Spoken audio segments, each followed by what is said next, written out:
channeling your energy. Taurus, kung pakiramdam mo nitong mga nakaraang araw ay parang may bumibitaw, may lumalayo o may hindi maipaliwanag na pagbabago ng energy mo, baka hindi ito aksidente. May cycle na tila papatapos pero may bagong direksyon na unti-unti ring nagbubukas. Ang reading na to ay maaring magbigay ng pananaw kung bakit ganoon ang nararamdaman mo. Kung hindi ito para sa sitwasyon mo, hayaan lamang ang mensaheng hindi nagre-resonate. Welcome sa Astro Luna Quest. Ako si Astro Luna Quest at hindi ako ang unang nagme-message. Ang tarot ay hindi ginagamit para habulin ang sinuman o pilitin ng kapalaran. Inahayaan nating kusang lumitaw ang mensaheng handang lumabas sa tamang oras.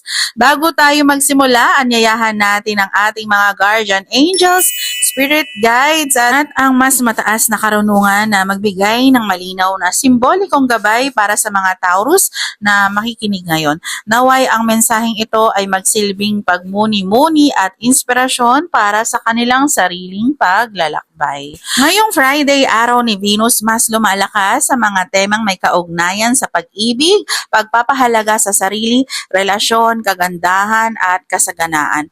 Bilang isa sa mga zodiac signs na traditional na pinamumunuan ni Venus, maaring mas mapansin ng Taurus ang mga usaping may kinalaman sa emosyon, values at personal growth sa panahong ito. Tingnan natin kung anong simbolikong mensahe ang nais ihatid ng mga cards para sa Taurus. Ang unang card ay the Fool Reverse. Maaring sumisimbolo ito ng pag-aalinlangan o pakiramdam na hindi pa handang tumalon sa susunod na yugto. Maari ring may bahagi ng iyong buhay kung saan gusto mong mag-ingat bago gumawa ng malaking hakbang. Kasunod nito ang Lovers Reverse. Maari itong tumukoy sa hindi pagkakatugma ng values, hindi pagkakaunawaan o pangangailangang pag-isipan ang isang mahalagang pagpili. Hindi ito laging tungkol sa romantic relationship, maaari rin itong maging tungkol sa relasyon mo sa sarili o direksyon gusto mong tahakin. Parang matagal kang nagpigil ng nararamdaman o matagal kang nasa panahon ng paghinga. Ngunit ipinapahiwatig ng cards na to na may energy na gustong gumalaw muli. Maaring panahon na para unti-unting bumalik sa mga bagay na mahalaga sa'yo. Lumabas ang Six of Cups, karaniwan itong sumasagisag ng nostalgia, alaala o mga aral mula sa nakaraan. Hindi ito otomatikong ibig sabihin na may taong babalik. Maaari rin itong paalala na balikan ang mga karanasang may itinuro sa'yo upang mas maintindihan ang kasalukuyan.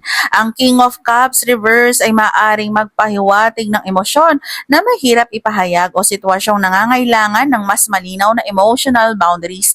Maaari itong paalala na alagaan din ang sarili habang inuunawa ang damdamin ng iba. Pagkatapos ng mabibigat na energy, lumabas ang Six of Wands. Isa itong simbolo ng pagkilala, pag-usad at kumpiyansa.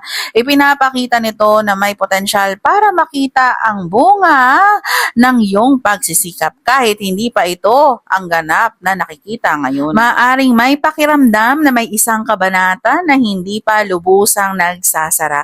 Sa halip na madaliin ang pagtatapos, maaring hinihikayat kang tapusin muna ang mga bagay na nasa iyong kontrol. At dito nagbabago ang energy. Ang King of Wands ay sumisimbolo ng liderato, malinaw na direksyon at tapang. Matapos ang mga pagdududa at emotional na pagsubok, ipinapaalala ng card na mayroon kang kakayahang kumilos ng may layunin at kumpiyansa.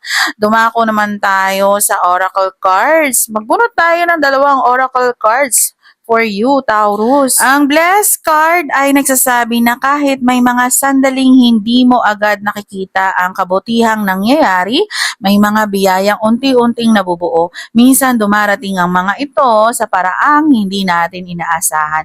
At ang Yin card ay huling mensahe. Ito ay paalala na hindi lahat ng progreso ay nanggagaling sa pagpupumilit. May mga pagkakataon ang pinakamahalagang hakbang ay ang maging bukas sa tamang timing. Magtiwala sa proseso at hayaang lumitaw ang mga pagkakataong naayon sa iyo. Taurus, kung may isang kanyang tema ang reading na to, ito ay ang paglipat mula sa pagdududa patungo sa mas malinaw na direksyon. Ang mga cards ay hindi nagsasabi na nakakatakdang kapalaran, nagbibigay sila ng symbolic na gabay na maaari mong pagnilayan habang ikaw mismo ang gumagawa ng mga desisyon sa buhay mo. Kung nag-resonate ang reading na to, isulat sa comments ang salitang bless bilang paalala na bukas ka sa mga bagong pagkakataon. Huwag kalimutang mag-subscribe sa Astro Luna Quest para sa susunod nating zodiac readings at weekly planetary guidance. Magandang araw at mapagpalang araw sa inyo. Again, this is Astro Luna Quest. Hanggang sa muling reading.